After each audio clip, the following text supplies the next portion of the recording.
എന്താണ് വിശേഷം? ഓണം സ്പെഷ്യൽ എല്ലാവരും സുഖമായിരിക്കുന്നു.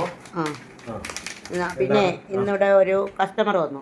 അപ്പോൾ കസ്റ്റമർ പറഞ്ഞത് നൈമിത്രയിൽ നിങ്ങൾ എന്തെങ്കിലും പോസ്റ്റ് ചെയ്യുമ്പോൾ AI ഫോട്ടോകൾ ഇടുമല്ലോ. AI ഫോട്ടോകൾ ഇപ്പോൾ എല്ലാ ബ്രാൻഡുകളും AI ഫോട്ടോ തന്നെ ഇടുന്നത്. അപ്പോൾ AI മാത്രം ഇടുമ്പോഴത്തേക്കും ആൾക്കാർ വിചാരിക്കും നിങ്ങളുടെ എല്ലാം AI ആണ് എന്ന്. നിങ്ങൾ ഇത്രയും സാധനങ്ങൾ പാഴ്സലുകൾ എടുത്ത് വെച്ചിരിക്കുന്ന എല്ലാം കണ്ട് അപ്പോൾ പറയും ഇത്രയും സാധനങ്ങളൊക്കെ അയക്കുകയും പാഴ്സൽ കെട്ടൊക്കെ വെച്ചിരിക്കുന്ന നിങ്ങളുടെ എല്ലാം അവർ കാണണം, അറിയണം, അതിൻ്റെ വിശ്വാസ്യതയെന്ന് പറഞ്ഞ് ഓണം കിട്ടി പറക്കി വെച്ചിട്ട് നിങ്ങളൊരു വിഭവങ്ങൾ പറക്കി വെച്ചിട്ട് ഒരു ഫോട്ടോ എടുത്തിടണമെന്ന് പറഞ്ഞു. അപ്പം ഞാൻ പറഞ്ഞു നമ്മൾ വീഡിയോ ഇട്ടുകൊണ്ടിരിക്കുന്നുണ്ട് നിരന്തരം. അപ്പോൾ പെട്ടെന്ന് പറഞ്ഞു ഫസ്റ്റ് പായസം മിക്സ്. പായസം എന്ന് പറയുമ്പോൾ പാലയുടെ പായസം മിക്സ് ആണ് ഇത്. 1 ലിറ്റർ പാലില് ഈ മിക്സ് ഇട്ട് തിളപ്പിച്ച് അരമണിക്കൂർ തിളപ്പിച്ച് എടുത്തു കഴിഞ്ഞാൽ പായസം റെഡിയായി. ഇത് നമ്മുടെ പാക്കിങ് ഇങ്ങനെയാണ്. ഓക്കെ, അടുത്തത് നമ്മളെ കടുമാങ്ങ ലേബലില്ല കേട്ടോ, പ്രിന്റ് ചെയ്ത് വരാനുണ്ട്. ഇത് നമ്മളെ നാരങ്ങക്കറിയെ കുറിച്ച് പറയും. നാരങ്ങക്കറി എന്ന് പറയുമ്പോഴത്തേക്കും നമ്മളെ വടുകപ്പുളി നാരങ്ങ അഥവാ വലിയ കറിനാരങ്ങയുടെ കറിയാണ്. ഓണസദ്യക്ക് മസ്റ്റ് വേണ്ട സാധനമാണ്. അടിപൊളി ടേസ്റ്റ് ആണ്. ഇതൊരു 10 പേർക്ക് വിളമ്പാൻ പറ്റുന്ന രൂപത്തിലാണ് ഇത്. ഇതും അത് തന്നെ, കടുമാങ്ങയും 10 പേർക്ക്. പിന്നെ അതാണ്ട് ഇഞ്ചിക്കറിയും 10 പേർക്ക് വിളമ്പാൻ പറ്റുന്നതാണ്. അടുത്തത് പുളിയിഞ്ചി എന്നൊക്കെ പറയുന്നത് പിന്നെ അത്യാവശ്യം സദ്യയിൽ വേണ്ടതാണ് കായ ചിപ്സ് അത്. പിന്നെ വേണ്ട ശർക്കര വരട്ടി, നല്ല സൂപ്പർ സാധനമാണ്. പിന്നെ വേണ്ടതെന്ന് പറഞ്ഞു കഴിഞ്ഞാൽ നിർബന്ധമായിട്ടും വേണ്ട സദ്യയിൽ വേണ്ടതാണ് പപ്പടം. പിന്നെ ഒന്ന് നമ്മുടെ തൈരുമുളക്, കൊണ്ടാട്ടമുളക്.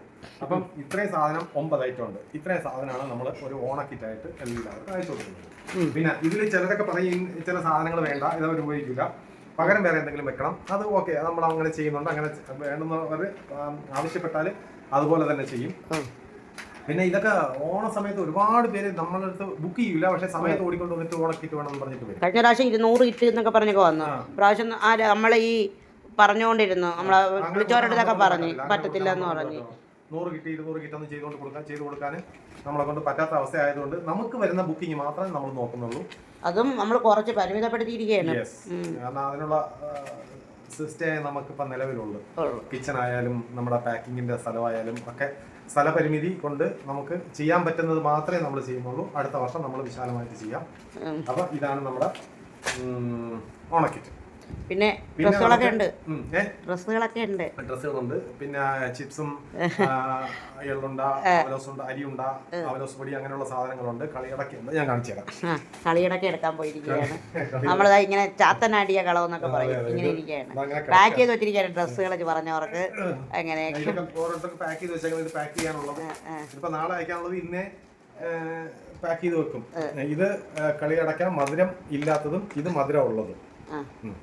പിന്നെ ഒരു പാക്ക് ചെയ്തൊക്കെ ഇങ്ങനെ വെച്ചേക്കുന്നത് ഇതിനൊക്കെ ഇനി ലേബൽ ഒട്ടിക്കേണ്ട സാധനമാണ്. ഇതാണ് ബീഫ് മിക്സർ. ഇത് മറ്റേ ഓണത്തിന് സ്പെഷ്യലായിട്ട് ചേട്ടന്മാരൊക്കെ നല്ലതാണ്. നല്ലല്ല ഓണ ആഘോഷങ്ങൾക്കൊക്കെ നല്ല ഒരു മാറ്റ് കൂട്ടാൻ ചിപ്സ്, നല്ല റോയൽ ടച്ച് അങ്ങനെയല്ല കേട്ടോ, വെറുതെ പറയുന്നതാണ്. ഇതൊരു നോൺ വെജ്. ഇത് സൂപ്പർ സാധനം കേട്ടോ. വാങ്ങിയവരും കഴിച്ചവരും പറയുന്നത് അടിപൊളി സാധനം. എന്തിനെന്നുള്ളതല്ല, എന്തായാലും കഞ്ഞി കുടിക്കാനും കൊള്ളാം, പുട്ട് കഴിക്കാനും കൊള്ളാം, എല്ലാത്തിനും നല്ലത്. പിന്നെ എന്തെങ്കിലും ഒക്കെ വെള്ളമൊക്കെ കുടിക്കുമ്പോഴത്തേക്ക് തിന്നാൻ നല്ലത്. വെള്ളം കുടിക്കുമ്പോ അങ്ങനെ ഇതിപ്പോ അങ്ങനെ അലങ്കോലായി കിടക്കാം. ഇനി ഓണം കഴിയണം ഇതൊക്കെ ഒന്ന് ലെവലായി വരാൻ. അപ്പൊ ഇതാണ് അരി ഉണ്ട്, അവലോസ് പൊടിയുണ്ട്. അപ്പൊ ഇത്രയൊക്കെ മതി, കാരണം വീഡിയോ എല്ലാം കൂടെ നീണ്ടുപോയ ആൾക്കാർക്ക് അല്ല, ഞാൻ കൃത്യമായിട്ടെല്ലാം കാണിച്ചു തന്നാണ്. ഇനി ഇതിന്റെ എല്ലാം കൂടെ ഒരു ഫോട്ടോയും കൂടെ ഇതിൽ കൊടുത്തേക്കാം. യൂട്യൂബിൽ തംബ്നെയിലും ഇടാം. ഓക്കെ.